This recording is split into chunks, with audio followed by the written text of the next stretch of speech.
Está começando mais um Examinando as Profecias. Vamos orar. Pai querido, pedimos a Tua direção para aprender mais sobre Ti e a Tua Palavra. Nos revele agora o futuro do destino da Terra e da humanidade por meio dos Teus profetas e confirme corretamente, Pai, o Teu plano para nós. Em nome do Messias Yeshua HaMashiach te pedimos. Amém.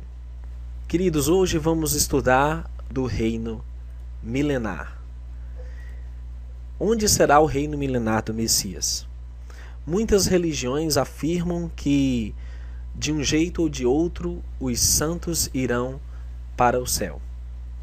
Ou será durante o arrebatamento, ou será depois da segunda vinda do Messias. Ou alguns até dizem, quando o homem bom morre, ele vai para o céu. Mas o que as Escrituras nos ensinam?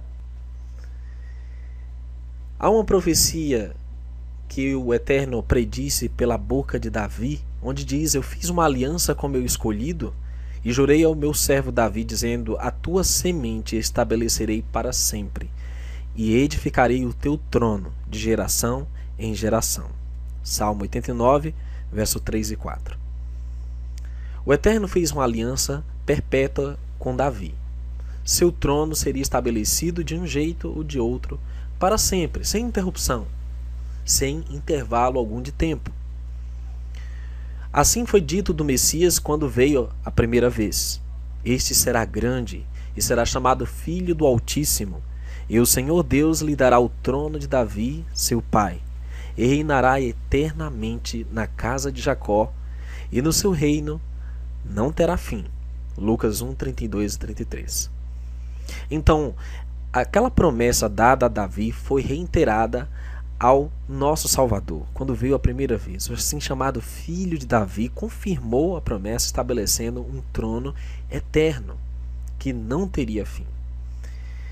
E as Escrituras nos garantem que ainda na segunda vinda, todas aquelas promessas que não foram realizadas quando o nosso Salvador veio a primeira vez, serão cumpridas na sua segunda vinda. Embora os judeus esperassem que se realizasse naqueles dias, mas ela foi adiada só para se cumprir nos nossos dias. Jeremias 23 diz que vem dias, diz o Senhor, em que levantarei a Davi um renovo justo, e sendo rei, reinará e agirá sabiamente, e praticará o juízo e a justiça na terra. Nos seus dias Judá será salvo, Israel habitará seguro, e esse será o seu nome com o qual Deus o chamará, o Senhor, justiça nossa. Portanto, eis que vem dias, diz o Senhor, em que nunca mais dirão: vive o Senhor, que fez subir os filhos de Israel da terra do Egito, mas vive o Senhor, que fez subir e que trouxe a geração da casa de Israel da terra do norte, de todas as terras para onde os tinha arrojado, e habitarão na sua terra. Essa promessa não alcançou ainda a sua plenitude, pois nem todos de Israel, os verdadeiros remanescentes, foram reunidos ainda na terra prometida. Se recordando da profecia dada pelo profeta Daniel, em Daniel 2,44 ele diz: mas nos dias desses reis, o Deus do céu levantará um reino que não será jamais destruído. Este reino não passará a outro povo, esmiuçará e consumirá todos esses reinos, mas ele mesmo subsistirá para sempre. Observe bem, o profeta diz que na vinda do Messias será nos dias desses reis. Aqueles dedos da estátua ali, os últimos poderes representando o governo da terra. Nós entendemos ser a nova ordem mundial que usurpará o governo da terra e será dada ao anticristo, e é nos dias desses reis que o Deus do céu levanta um reino para não passar jamais. Alguns pretendem que mesmo após a vinda do Messias haverá um tempo de reinado do anticristo, ou que talvez Satanás reinará durante 1000 anos sobre a terra desolada. E isso contraria frontalmente a profecia de Daniel 7, 21 e 22, quando diz: eu olhava, e eis que este chifre fazia guerra contra os santos, aqui é o anticristo, e prevaleceu contra eles. Até que veio o ancião de dias e fez justiça aos santos do Altíssimo, e chegou o tempo em que os santos possuíram o reino. Os queridos notam que aqui nos dias em que o anticristo estiver no poder, o reino do Altíssimo será estabelecido por meio de seu Filho. E o reino, e o domínio, e a majestade dos reinos debaixo de todo o céu serão dados ao povo dos santos do Altíssimo. O seu reino será um reino eterno, e todos os domínios o servirão e lhe obedecerão. Você nota que são os reinos debaixo de todo o céu, ou seja, a terra, que será dado ao povo dos santos do Altíssimo? Veja, Daniel 7,27, então, deixa muito claro que na segunda vinda, nosso Salvador estabelecerá o reino do eterno. A princípio, seu Filho reinará por 1000 anos. É isso que vamos ver agora. Após toda essa sucessão de reinos dos homens, ele estabelecerá um reino eterno. Muito bem. E ouvindo eles estas coisas, ele prosseguiu e contou uma parábola, porquanto estava perto de Jerusalém, e cuidavam que logo se havia de manifestar o reino de Deus. Para os discípulos, era uma ideia desconhecida essa de que os santos iriam reinar no céu. Isso jamais passou na cabeça dos apóstolos. Por isso, eles já esperavam que o reino fosse estabelecido em seu tempo. E disse, pois, certo homem nobre partiu para uma terra remota, a fim de tomar para si um reino e voltar depois. Aqui o Salvador aplica essa parábola a si mesmo. Ele vai para uma terra remota, distante, vai para perto do Pai, o céu, para tomar para si um reino e voltar depois. Isso coaduna com Daniel capítulo 7, onde diz que ele recebeu o domínio, o poder de seu Pai. Respondeu Jesus: o meu reino não é deste mundo. Se o meu reino fosse deste mundo, pelejariam os meus servos, para que eu não fosse entregue aos judeus. Mas agora o meu reino não é daqui. João 18:36. Você nota que o reino não era ainda do Messias na primeira vinda. Havia coisas pendentes que deveriam ser realizadas antes que o reino messiânico fosse estabelecido na terra. Não quer dizer que porque não era naquele momento que ele não iria ainda estabelecer um reino eterno sobre a terra. Aqueles, pois, que se haviam reunido, perguntaram-lhe dizendo: Senhor, restaurarás tu neste tempo o reino a Israel? E disse-lhes: não vos pertence saber os tempos ou as estações que o Pai estabeleceu pelo seu próprio poder. Atos 1, 6 e 7. Então, o Salvador não os repreendeu por esperar um reino restaurado a Israel na terra. Pelo contrário, ele apenas disse que não pertencia a eles o tempo, o momento específico em que esse reino seria estabelecido. O Apocalipse nos dá uma ideia de quando realmente este reino será estabelecido na terra. O sétimo anjo tocou sua trombeta e houve no céu grandes vozes que diziam: os reinos do mundo vieram a ser de nosso Senhor e do seu Cristo, e ele reinará para todo o sempre. Apocalipse 11, 17. Em meio ao turbilhão dos últimos acontecimentos, no desfecho final, a voz da sétima trombeta assegura que o reino do mundo se tornará reino do nosso Salvador. E quando ele assumir esse reino no mundo, ele reinará para todo o sempre. Porque o mesmo Senhor descerá do céu com alarido, com voz de arcanjo, com a trombeta de Deus, e os que morreram em Cristo ressuscitarão primeiro. Depois nós, os que ficarmos vivos, seremos arrebatados juntamente com eles nas nuvens, a encontrar o Senhor nos ares, e assim estaremos sempre com o Senhor. Note, o amigo, que nós fomos ensinados que esta passagem se aplica à ida para o céu.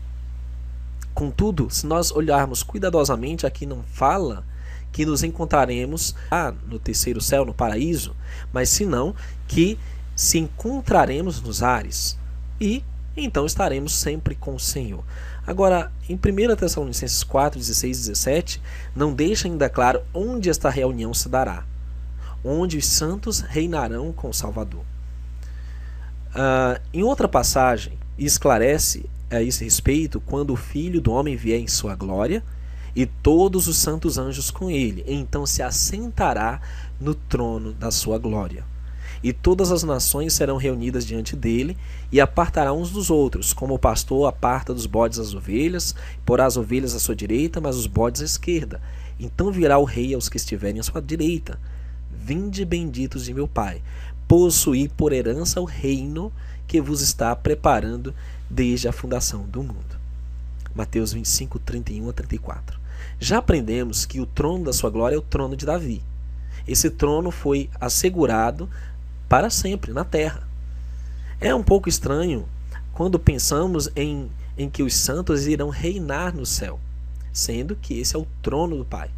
E assim fica mais claro e compreensível entender que a herança que está preparada para os santos desde a fundação do mundo é esta terra. E Jesus disse-lhes: em verdade vos digo que vós que me seguistes, quando na regeneração o Filho do Homem se assentar no trono da sua glória, também vos assentareis sobre 12 tronos, para julgar as 12 tribos de Israel. Mateus 19, 28. Você observa que o Salvador prometeu que quando ele vier, ele dará tronos para os 12 discípulos, que então começará um período chamado de regeneração. A terra começará um processo de restauração para se livrar de todas as consequências do pecado e da morte, para então preparar um reino para o Altíssimo, descer com a cidade santa, a Nova Jerusalém que vem do céu. Observemos isso. De todo, a terra não se esvaziará. Alguns acreditam que Satanás irá reinar durante 1000 anos sobre a terra e que não restará homem algum. Bem, alguns profetas tanto do Antigo como do Novo Testamento, eles contrariam essa ideia. Isaías diz: por isso a maldição tem consumido a terra, e os que habitam nela serão desolados. Por isso são queimados os moradores da terra, e poucos homens restam. Na verdade, querido, irão restar sim alguns ímpios para contemplar a glória e o triunfo dos santos e do seu Salvador. Durante 1000 anos acontecerá que todos os que restarem de todas as nações que vieram contra Jerusalém subirão de ano em ano para adorar o Rei, o Senhor dos Exércitos, e para celebrarem a festa dos tabernáculos. Zacarias 14:16 fala no contexto dos últimos dias, onde haverá a retomada. E então saberão os gentios que tiverem ficado ao redor de vós, que eu, o Senhor, tenho reedificado as cidades destruídas e plantado o que estava devastado. Eu, Senhor, disse e eu farei. Amigo, as promessas do Eterno não podem falhar, não podem mentir. Se o profeta Ezequiel fala que ele assim irá fazer, ele fará. Não há como revogar as promessas do Altíssimo. Ele retomará o domínio da terra, por certo. Aqui você observa, nesse diagrama, como funcionará os 1000 anos. E vi descer do céu um anjo que tinha a chave do abismo e uma grande cadeia na sua mão. Ele prendeu o dragão, a antiga serpente, que é o diabo e Satanás, e amarrou-o por 1000 anos. E lançou no abismo, e ali o encerrou. E pôs selo sobre ele, para que não mais engane as nações. Veja, o texto não está dizendo que não haverão nações sobre a terra. Pelo contrário, o texto está dizendo que ele não poderá mais enganar as nações. Por quê? Porque ele será preso, amarrado, lançado no abismo. Esse abismo, que é um local nas profundezas da terra, tal como o Gênesis descreve no capítulo 1, que havia trevas na face do abismo, e é para lá que ele será trancafiado, isolado, não haverá como tentar ninguém, porque está preso, e ali será posto um selo sobre ele. Mas haverão sim nações sobre a terra, até que os 1000 anos se acabem, e depois importa que seja solto por um pouco de tempo. Será solto deste lugar, então sairá, voltará para a terra para enganar. Muito bem. O Apocalipse diz que vi tronos e assentaram-se sobre eles, e foi-lhes dado o poder de julgar, e viveram e reinaram com Cristo durante 1000 anos. Observe que muitos aplicam este reinado a um reinado celeste, mas não é isso que o Apocalipse diz. Não há nenhuma passagem nas Escrituras que diga que os santos reinarão no céu. Pelo contrário, Apocalipse 5,10 diz que para o nosso Deus nos fizeste reis e sacerdotes, e reinaremos sobre a terra. Apocalipse 5,10. Durante os 1000 anos da regeneração, as Escrituras dizem que muitos aspectos da natureza serão transformados. Por exemplo, morará o lobo com o cordeiro, leopardo com cabrito se deitará, e o bezerro e o filho do leão e o animal cevado andarão juntos. Um menino pequeno os guiará. Se você ler o contexto de Isaías 11, capítulo 65, claramente se aplica a condições da terra que ainda estão sendo transformadas. Por exemplo, a criança brincará na toca da áspide ou do animal venenoso e não será envenenada, não sofrerá dano algum. Isso é o reinado milenar do Salvador. E dirão, esta terra assolada ficou como o jardim do Éden, e as cidades solitárias e assoladas e destruídas serão fortalecidas e habitadas. Isso é Ezequiel 36, 35. Então, o nosso Messias ele irá começar uma obra de restauração, a começar por Jerusalém. Aquele espaço santo para o eterno especial irá receber as primeiras transformações de volta ao seu estado edênico, para restaurar aquela terra que tem sido tão contaminada e tem sido tão pisoteada por várias religiões. Todos os profetas previram a regeneração da terra, até que, na verdade, o que os profetas antigos disseram, mas cada um por sua ordem. Cristo as primícias, depois os que são de Cristo, na sua vinda. Depois virá o fim, quando tiver entregado o reino a Deus, ao Pai, e quando houver aniquilado todo o império e toda a potestade e força. Porque convém que reine, convém ao Messias que reine, até que haja posto a todos os inimigos debaixo de seus pés. E ele continua falando dos inimigos que nós temos em comum nessa terra.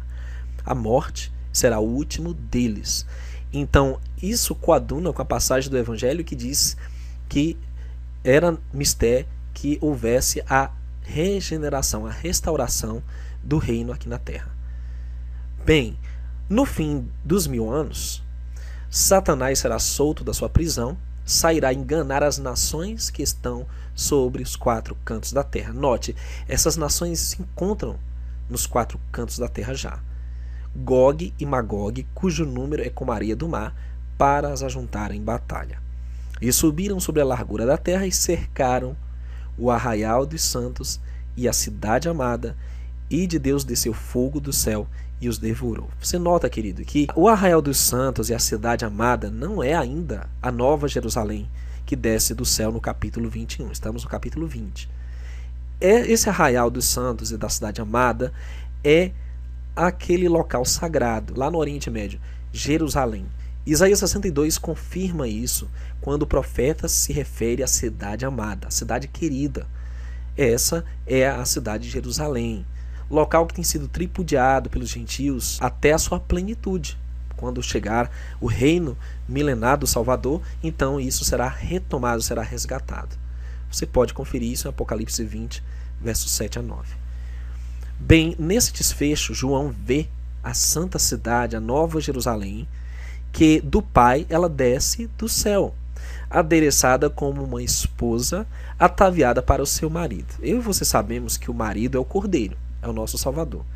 Então, se ela vem como esposa até ele, não faria sentido que ele já estivesse dentro dela com os santos.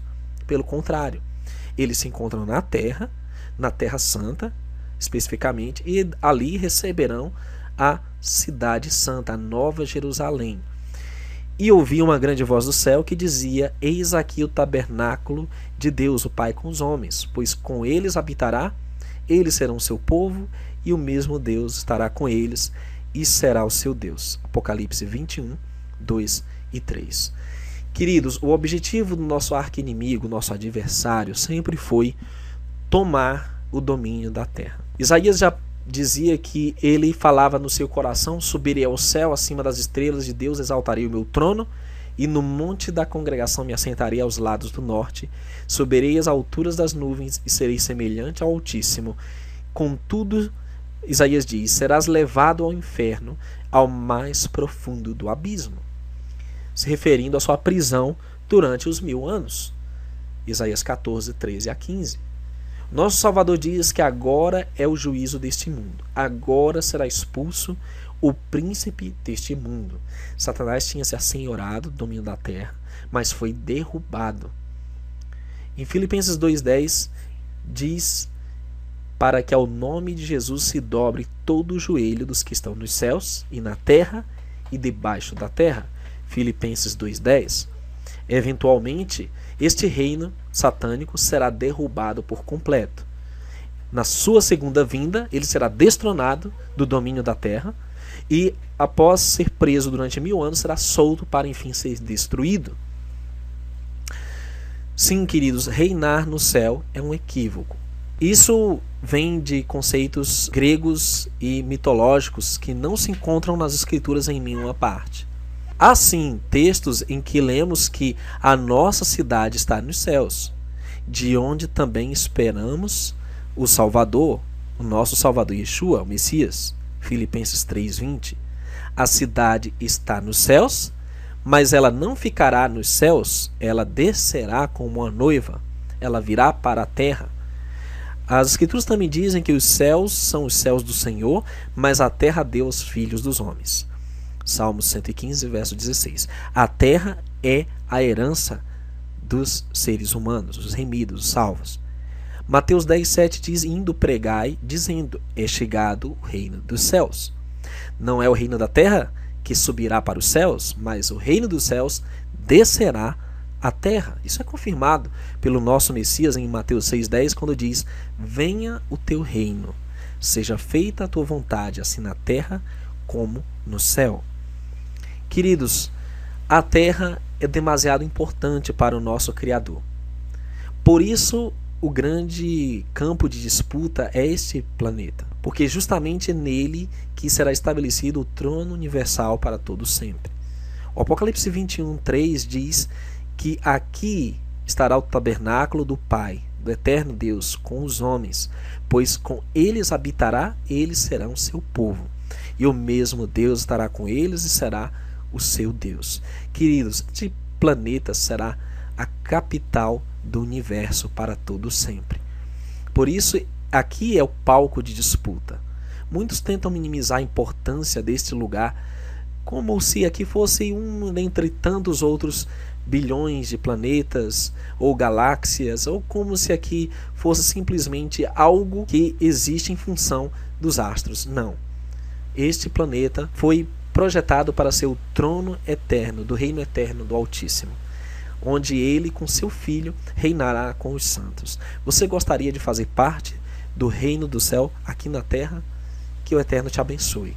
Vamos apregoar a vinda do reino para este lugar, para que enfim possamos achar descanso e vida e felicidade eternas. Que o Pai te abençoe e até um próximo Hangout.